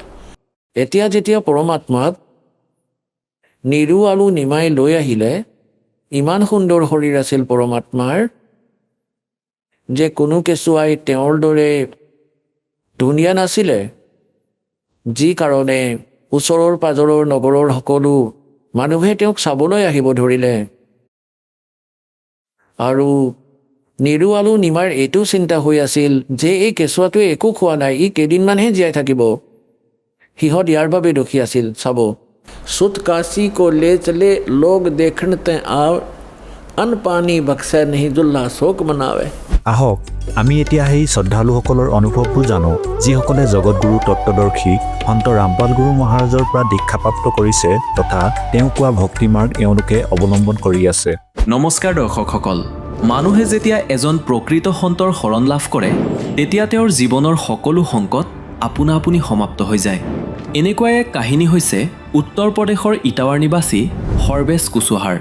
সৰ্বেশ কুশৱাহাৰ জীৱনত সন্ত ৰামপাল গুৰু মহাৰাজৰ শৰণলৈ অহাৰ আগতে অনেক কষ্ট আছিল। তেওঁ মানসিক আৰু শাৰীৰিকভাৱে পীড়িত আছিল, কিন্তু যেতিয়াৰ পৰা তেওঁ সন্ত ৰামপাল গুৰু মহাৰাজৰ শৰণ গ্ৰহণ কৰিছে তেতিয়াৰ পৰা তেওঁ সম্পূৰ্ণৰূপে সুখী। দৰ্শকসকল, আচলতে সন্ত ৰামপাল গুৰু মহাৰাজৰ পৰা নাম দীক্ষা লোৱাৰ মাত্ৰকে লাখ লাখ লোকে কেনেকৈ ইমান লাভ কৰিছে। আচলতে সন্ত ৰামপাল গুৰু মহাৰাজে তেওঁলোকক এনেকুৱা কি দিছে, আহকচোন জানো তেওঁ নিজৰ মুখেৰে। ছাৰ নমস্কাৰ। নমস্কাৰ ছাৰ। ছাৰ কি নাম আপোনাৰ? মোৰ নাম সৰ্বেশ বাবু কুশৱাহা হয়। সৰ্বেশ, আপুনি ক'ৰ পৰা আহিছে? মই ডিষ্ট্ৰিক্ট ইটাৱা ইউপিৰ পৰা হয়। ছাৰ, সন্ত ৰামপালদেৱ মহাৰাজৰ পৰা আপুনি নাম দীক্ষা কেতিয়া ল'লে? ছাৰ, মই ৰামপালদেৱ মহাৰাজৰ পৰা নাম দীক্ষা 10/2014 লৈছিলোঁ। ছাৰ, আপুনি সন্ত ৰামপালদেৱ মহাৰাজৰ পৰা নাম দীক্ষা লোৱাৰ আগত কিবা ভক্তি সাধনা কৰিছিলেনে? হয় ছাৰ, নাম দীক্ষা লোৱাৰ আগত মই দেৱী দেৱতাসকলৰ পূজা কৰিছিলোঁ। কালী মন্দিৰত গৈ শনি দেৱতাৰ মন্দিৰলৈ গৈ প্ৰত্যেক শনিবাৰে চাকি জ্বলাইছিলোঁ। তেন্তে আপুনি সন্ত ৰামপালদেৱ মহাৰাজৰ শৰণলৈ কেনেকৈ আহিল? ছাৰ, মোৰ শাহুমা আৰু মোৰ শহুৰ দেউতা টিভিত সাধনা চেনেলত সন্ত ৰামপালদেৱ মহাৰাজৰ যি সৎসংগ আহিছিলে সেয়া তেওঁলোকে চাইছিলে। তেওঁলোকৰ অকণমান অসুবিধা আছিলে, ভৰি তেওঁৰ ফুলি আছিলে, বহুত ভয়ংকৰ বিষ হৈছিলে। এদিন ক'লে যদি পৰমাত্মা সকলোৰে দুখ হৰণ কৰে সকলোৰে কষ্ট দূৰ হৈ যায়, সন্ত ৰামপালদেৱ মহাৰাজ যদি ৰাতিৰ ভিতৰতে মোৰো এই বিষ দূৰ হৈ যায় তেন্তে মই আপোনাৰ শৰণলৈ আহিম। ৰাতিপুৱা যেতিয়া হ'ল তেওঁৰ বিষ কমিল, বাৰৱালা আশ্ৰমলৈ গ'ল, সন্ত ৰামপালদেৱ মহাৰাজৰ কাষলৈ নাম দীক্ষা ল'লে সন্ত ৰামপালদেৱ মহাৰাজৰ পৰা। তেওঁলোক উভতি যেতিয়া ঘৰলৈ আহিলে আমাক এনেকৈ ক'লে। গতিকে আমিও সাধনা চেনেলত সন্ত ৰামপালদেৱ মহাৰাজৰ সৎসংগ শুনিলোঁ। মোৰ দেউতাৰ চকু বেয়া হৈছিলে, তেওঁ একেবাৰে দেখা পোৱা নাছিলে। গতিকে ছাৰ কি হ'ল, আমি সকলোৱে প্লেনিং কৰিলোঁ তালৈ যোৱাৰ বাবে। সতলোক আশ্ৰম বৰৱালা সন্ত ৰামপালদেৱ মহাৰাজৰ আশ্ৰম গৈ পালোঁ আৰু 10 মাৰ্চ 2014 মোৰ দেউতা, মা আৰু মই, মোৰ শ্ৰীমতী আৰু মোৰ ল'ৰা ছোৱালীয়ে নাম দীক্ষা ল'লোঁ আৰু পৰমাত্মাৰ পৰা আশীৰ্বাদ ল'লোঁ সন্ত ৰামপালদেৱ মহাৰাজৰ পৰা। ছাৰ আপুনি সন্ত ৰামপালদেৱ মহাৰাজৰ পৰা নাম দীক্ষা লোৱাৰ পিছত কিবা লাভ পালেনে? ছাৰ লাভটো ইমান বেছি পৰিমাণৰ হ'ল তেন্তে মই গণোতে আবেলিৰ পৰা ৰাতিপুৱা হ'ব। প্ৰথমটো লাভ মোৰ দেউতাৰ চকুৰে একেবাৰে দেখা নাছিলে, একো চাব নোৱাৰিছিল। ছাৰ মই দেউতাক দিল্লীলৈ লৈ গ'লোঁ, SN মেডিকেল কলেজ। ডক্টৰৰ দ্বাৰা পৰীক্ষা কৰালোঁ। ডক্টৰে ক'লে যে এনেকুৱা যে আপোনাৰ দেউতাৰ চকুৰ যি হীৰা সেয়া ফাটি গৈছে, তেওঁৰ দৃষ্টিশক্তি আৰু উভতি নাহে, তেওঁৰ অপাৰেশ্যন কৰিও একো লাভ নহ'ব, আপুনি এওঁক লৈয়ে যাওক। আৰু যাৰ অপাৰেশ্যনে নহয় আৰু তেওঁৰ দৃষ্টিশক্তি উভতি নাহে, মই তেওঁক ক'লোঁ যে নহয়, মই সন্ত ৰামপালদেৱ মহাৰাজৰ পৰা নাম দীক্ষা লৈ আহিছোঁ আৰু মোৰ সম্পূৰ্ণ বিশ্বাস আছে যে আপুনি অপাৰেশ্যন কৰি দিয়ক, বাকী দৃষ্টিশক্তি পৰমাত্মাই নিজেই দি দিব। তেতিয়া ডক্টৰে মোৰ কথা শুনিলে। ডাঙৰ অধিকাৰী যি ডক্টৰ আছিলে তেওঁৰ কাষলৈ ফাইল পঠিয়ালে যে তেওঁৰ পৰা আদেশ লৈ আহক, তাৰ পিছতহে মই অপাৰেশ্যন কৰিম। শেষত মোৰ দেউতাৰ অপাৰেশ্যন কৰা গ'ল চকুৰ। প্ৰায় 1 ঘণ্টা অপাৰেশ্যন চলিল আৰু 1 ঘণ্টা অপাৰেশ্যনৰ পিছত উভতি আহিল। আৰু যেতিয়া ৰাতিপুৱা হ'ল তেতিয়া তেওঁ সেই কাপোৰ আঁতৰালে চকুৰ। গতিকে মালিক সন্ত ৰামপালদেৱ মহাৰাজৰ এনেকুৱা চমৎকাৰ হ'ল যে তেওঁ চকুলৈ দৃষ্টিশক্তি একেবাৰে আহি গ'ল। আৰু ডক্টৰে সুধিলে কিবা দেখিব পাৰিছেনে? ক'লে যে আজি মই সকলো দেখি আছোঁ, মইতো বহু দিন বহু মাহৰ পৰা একো দেখাই নাছিলোঁ, আজি মই সকলোখিনি দেখি আছোঁ। আৰু কিছু সময়ৰ পিছতে বিচনাৰ পৰা তললৈ নামিয়েই তৎক্ষণাত নিজৰ টয়লেট বাথৰুমলৈ গ'ল আৰু বহিলে আৰু ক'লে যে আজি সন্ত ৰামপালদেৱ মহাৰাজে বৰ দয়া কৰিলে, মোৰ চকুৰ দৃষ্টিশক্তি ঘূৰি আহিল। আৰু ছাৰ লাভ কিমান কম। এবাৰ মই আগ্ৰাতেই ওলাই গৈছিলোঁ, এফালে অলপ ভঙা আছিলে, এফালে পাব্লিক অহা যোৱা কৰি আছিল, ইফালে ৰাতিয়ে হৈ গৈছিলে। এইপিনে পুলিচে বেৰিকেড লগাই থৈছিলে, পথ জাম কৰি থোৱা আছিল, তাতে এডাল তাঁৰ আছিল মোটা ধৰণৰ টেলিফোনৰ, তেওঁলোকে বান্ধি থৈছিলে দীঘল। এন্ধাৰত মই সেয়া দেখা নাছিলোঁ আৰু মই 50ৰ স্পীডত বাইক চলাই আছিলোঁ। মই হেলমেট পিন্ধিয়ে আছিলোঁ, যিহেতু পোহৰ পৰি আছিলে সেইকাৰণে মই ৱায়াৰডাল দেখা নাছিলোঁ। মই চিধা গৈ সেই ৱায়াৰডালত বাইকখনেৰে খুন্দিয়াই দিলোঁ। আগৰ হেণ্ডেল আৰু আগৰ গোটেই লাইট আদি সকলো ভাঙি গ'ল আৰু হেণ্ডেলডাল আহি মোৰ এই বুকুত লাগি ধৰিলে। কিন্তু পৰমাত্মা সন্ত ৰামপালদেৱ মহাৰাজৰ এনেকুৱা দয়া আছিল, মোৰ গাত এটা আচুৰো নালাগিল। যদি মালিকৰ দয়া নাথাকিল হয় তেন্তে আজি মোৰ ডিঙি চিঙি দূৰত পৰি থাকিলে হয়, মই জীয়াই থাকিব নোৱাৰিলোঁ হয় যদি সন্ত ৰামপালদেৱ মহাৰাজৰ দয়া নাথাকিলহেঁতেন। আৰু ছাৰ আন এটা চমৎকাৰটো 2019ৰে হয়। মোৰ 2-3 দিনৰ বাবে জ্বৰ হৈছিল। এদিনাখন কি হ'ল, মই মোৰ শ্ৰীমতীক ক'লোঁ যে আজি মোৰ কিবা এটা ভাল লগা নাই, মোৰ একেবাৰে ভাল লগা নাই, মোৰ এনেকুৱা লাগি আছে যেন মোৰ মৃত্যু নিশ্চিত, মোৰ কিবা আচহুৱা লাগি আছে। তেতিয়া তেওঁ ক'লে যে ডক্টৰক দেখাওক। তেতিয়া কি হ'ল, মোৰ মুখেৰে তেজ ওলাই আছিল। তেতিয়া মই ভাবিলোঁ যে যদি তেজ আহি আছে হ'ব পাৰে হয়তো দাঁতৰ কিবা অসুবিধা হৈছে বা কিবা আন কাৰণত আহিছে চাগে। গতিকে ডেণ্টিষ্টৰ ওচৰলৈ গ'লোঁ। তেওঁক যেতিয়া মই দেখালোঁ তেওঁ একো বুজি নাপালে আৰু মোক ঔষধ দিলে, মই ঔষধ লৈ ল'লোঁ দুপৰীয়া। তাৰ পিছত খানা খালোঁ আৰু খানা খোৱাৰ পিছত মই বাগৰ দিলোঁ আৰু বাগৰ দিয়াৰ লগে লগে মোৰ মূৰত আহিল যে এয়া ঔষধ একো ঠিক নহয়। মই তৎক্ষণাত উঠিলোঁ, আকৌ পুনৰ আন এজন ডেণ্টিষ্টৰ ওচৰলৈ গ'লোঁ। তেখেতে চাই ক'লে যে তোমাৰ না মুখত অসুবিধা আছে না তোমাৰ দাঁতত আছে, তুমি কোনো এজন ফিজিচিয়ানৰ ওচৰলৈ গৈ তেওঁক দেখুৱাগৈ। মই এজন ফিজিচিয়ান KK বিশ্বই কমলানগৰ আগ্ৰাত থাকে, তেখেতৰ তাতে হস্পিটেল আছিলে, মই তেওঁৰ ওচৰলৈ গ'লোঁ, তেওঁক দেখুৱালোঁ। তেওঁ লগে লগে ক'লে যে আপুনি যাওক, টেষ্ট আদি কৰাই লওক, আপোনাৰ প্লেটেলেটছ ডাউন আছে, আপোনাৰ সম্পূৰ্ণ শৰীৰত ছিদ্ৰ পৰি গৈছে ক'লা ক'লা, আপোনাৰ প্লেটেলেটছ ডাউন আছে, আপুনি যাওক আৰু টেষ্ট কৰাওক। টেষ্টৰ বাবে লিখি দিলে। মই টেষ্ট কৰিবলৈ গ'লোঁ আগ্ৰা দিল্লী গেটত। এটা বৰ ডাঙৰ ভাল লেব আছে, তালৈ গৈ মই টেষ্ট কৰালোঁ। টেষ্টৰ সময়ত যিমান ষ্টাফ আছিলে তাৰে, তেওঁলোকে মোৰ মুখৰ ফালে চাই আছিল, কৈ আছিলে যে আপোনাৰ কি একো হোৱা নাই? মই ক'লোঁ যে মোৰ কি হ'ব, মই সন্ত ৰামপালদেৱ মহাৰাজৰ শিষ্য হওঁ, মোৰ একো হ'বই নোৱাৰে। এতিয়া তাৰ যিমান ষ্টাফ আছিলে, ডক্টৰ আছিল, ক'লে যে আপুনি ইমান বেমাৰী, আপোনাৰ ইমান সমস্যা আছে, আপুনি কৈছে আপোনাৰ একো হোৱা নাই। মই ক'লোঁ মোৰ একো হোৱাই নাই, কেনেকৈ হোৱা বুলি ক'ম, মিছা ক'ম নেকি আপোনাক? তেতিয়া তেওঁ ক'লে যে আপুনি যাওক কমলানগৰ চেণ্টাৰলৈ যাওক, তাৰ পৰা আপুনি ৰিপৰ্ট পাব। মই তালৈ গ'লোঁ চেণ্টাৰত। তাৰ পৰা এজন ডাঙৰ ডক্টৰে ফোন কৰিলে আৰু ক'লে যে এওঁৰ ৰিপৰ্ট ঠিক অহা নাই, পুনৰাই ৰিপৰ্ট কৰাওক। তেখেতসকলে পুনৰাই ৰিপৰ্ট কৰালে। তেতিয়া প্লেটেলেটছৰ হিচাপৰ যি ৰিপৰ্ট আহিল মোৰ, তেতিয়া 15,000 আহিল আৰু ডক্টৰে এডমিট হ'বলৈ গ'লোঁ মই হস্পিটেললৈ। তেতিয়া তাত ডক্টৰ নাছিলে। কম্পাউণ্ডাৰে যেতিয়া মোৰ ৰিপৰ্ট দেখিলে আৰু ক'লে যে আপুনি পেচেণ্টক লৈ আহক, পেচেণ্ট ক'ত আছে, তেওঁৰ বহুত অসুবিধা হৈছে, লৈ আহক, ৰিপৰ্টৰ হিচাপততো বহুত ছিৰিয়াছ তেওঁ। মই ক'লোঁ পেচেণ্ট আন কোনো নহয় ছাৰ, ময়ে হওঁ, মোকে এডমিট কৰাওক। কম্পাউণ্ডাৰে ক'লে আপুনি পেচেণ্ট নেকি, ঠিকে আছে দেখোন। মই ক'লোঁ একো ঠিকে নাই, এয়া সন্ত ৰামপালদেৱ মহাৰাজৰ দয়া, আপুনি কম্পাউণ্ডাৰ ছাৰ মোক এডমিট কৰাই লওক। তেতিয়া তেওঁ ডক্টৰক ফোন লগালে আৰু মোক এডমিট কৰালে।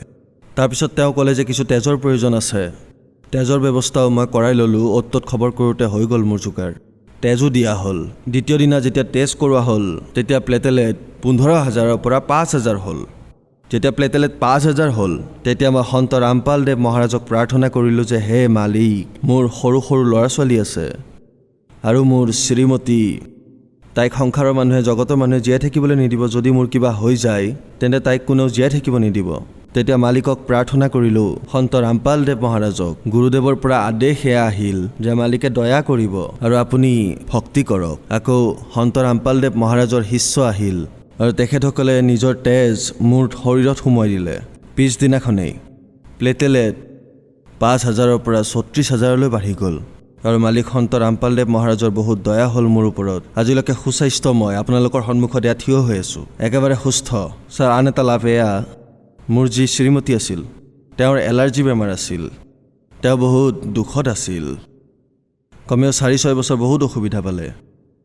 পিছত সন্ত ৰামপালদেৱ মহাৰাজৰ এনেকুৱা কৃপা, এনেকুৱা দয়া হ'ল, নাম দীক্ষা লোৱাৰ পিছত তৎক্ষণাত তেওঁৰ এই বেমাৰো কটা গ'ল। ছাৰ, আপুনি নিচাও কৰিছিল নেকি? ছাৰ, নিচাটো মই বহুত কৰিছিলোঁ।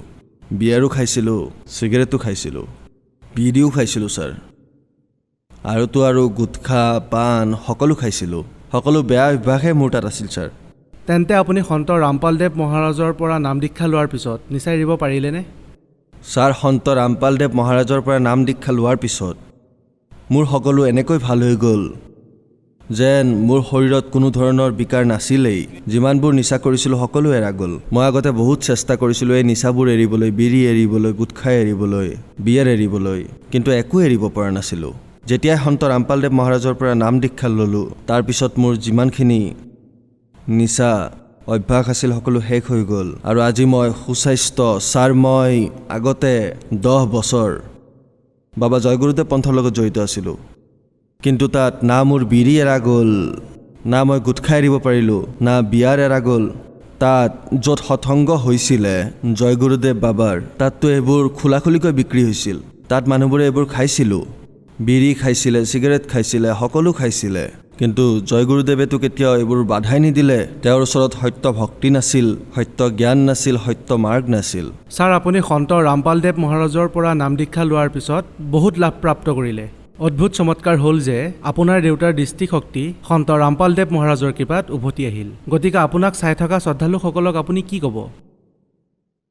যিসকল শ্ৰদ্ধালু, যিসকল মোৰ ভাই ভনী মোক দেখি আছে টিভি চেনেলৰ মাধ্যমেৰে, তেওঁলোকক মই হাতযোৰ কৰি প্ৰাৰ্থনা কৰোঁ যে সকলোৱে সন্ত ৰামপালদেৱ মহাৰাজৰ পৰা দীক্ষা প্ৰাপ্ত কৰক আৰু নিজৰ কল্যাণ কৰাওক।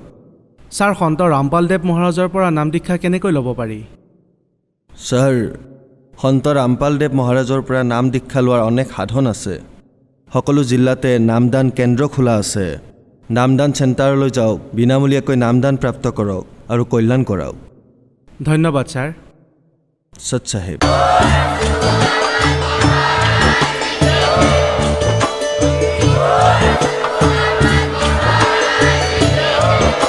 আপুনি শুনি আছিলে জগতগুৰু তত্ত্বদৰ্শী সন্ত ৰামপাল গুৰু মহাৰাজৰ মংগল প্ৰবচন। অধিক জানিবৰ বাবে ভিজিট কৰক www.jagatgururampalji.org। সন্ত ৰামপাল গুৰু মহাৰাজৰ শুভ আশীৰ্বাদত সমগ্ৰ বিশ্বতে 500তকৈ অধিক নাম দীক্ষা কেন্দ্ৰ আছে, য'ত সন্ত ৰামপাল গুৰু মহাৰাজৰ দ্বাৰা বিনামূলীয়াকৈ নাম দীক্ষা দি থকা হৈছে। আপোনাৰ ওচৰৰ নাম দীক্ষা কেন্দ্ৰৰ ঠিকনা জানিবলৈ সম্পৰ্ক কৰক 7082208528